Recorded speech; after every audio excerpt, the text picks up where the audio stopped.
Hi friends எல்லோரும் எப்படி இருக்கீங்க? இன்றைக்கி எங்கள் வீட்டில் என்ன சமையல்னு பார்க்கலாம் வாங்க.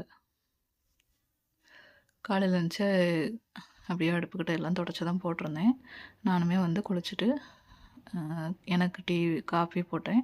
போட்டுட்டு ஒரு குக்கரில் பருப்பு வச்சுட்டு ஒரு பானையில் வந்து அரிசியும் போட்டாச்சு சாப்பாட்டுக்கு.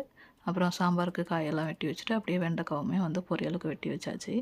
எல்லாத்தையும் வெட்டி எடுத்து வச்சுட்டு சாம்பாருக்கு வந்து கொஞ்சம் எண்ணெயை ஊற்றி 2 வெந்தயம் பொரிஞ்சோடனே வெட்டி வச்ச வெங்காயம் வதக்கிட்டு, அதுக்கப்புறம் காய் எல்லாத்தையும் போட்டு அதையும் லேசாக வதக்கிட்டு, அது கூடவே வந்து புளி, சாம்பார் பொடி, மஞ்சள் பொடி, உப்பு எல்லாம் போட்டு அதிலேயே வந்து நல்லா கொதித்து வேகும் காய். அப்போ தான் கொஞ்சம் டேஸ்ட்டாக இருக்கும், சாம்பாரும் நல்லாயிருக்குங்கிறதுக்காக நான் அப்படி செய்வேன். அப்புறம் குக்கரில் வேக வச்ச பருப்பும் வந்து திறந்துட்டு அது கொதிக்க வச்சது எல்லாத்தையும் எடுத்து அது கூட ஊற்றி ஒன்றா கொதிக்க வச்சுருவேன்.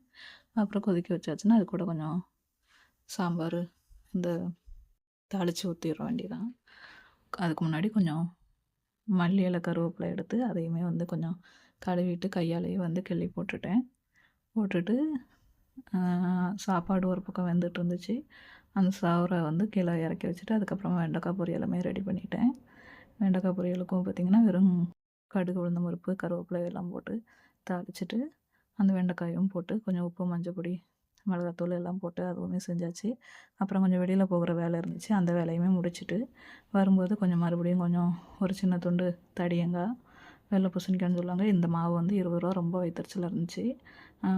இவ்வளோ தான் இருந்தது மாவு. பார்த்திங்கன்னா மொத்தமே ஒரு 9 இட்லி தான் இருந்துச்சு. அப்புறம் 10 ரூபாய்க்கு முருங்கைக்கீரை, அப்புறம் கொஞ்சம் தேங்காய் சட்னி வச்சு இட்லியும் வச்சு சாம்பார் வச்சு சாப்பிட்டாச்சு. துவரம் பாருங்க இவ்வளோ தான் இருந்துச்சு, மொத்தமே கொஞ்சோண்டு தான் இருந்துச்சு, எனக்கே அது காணாது.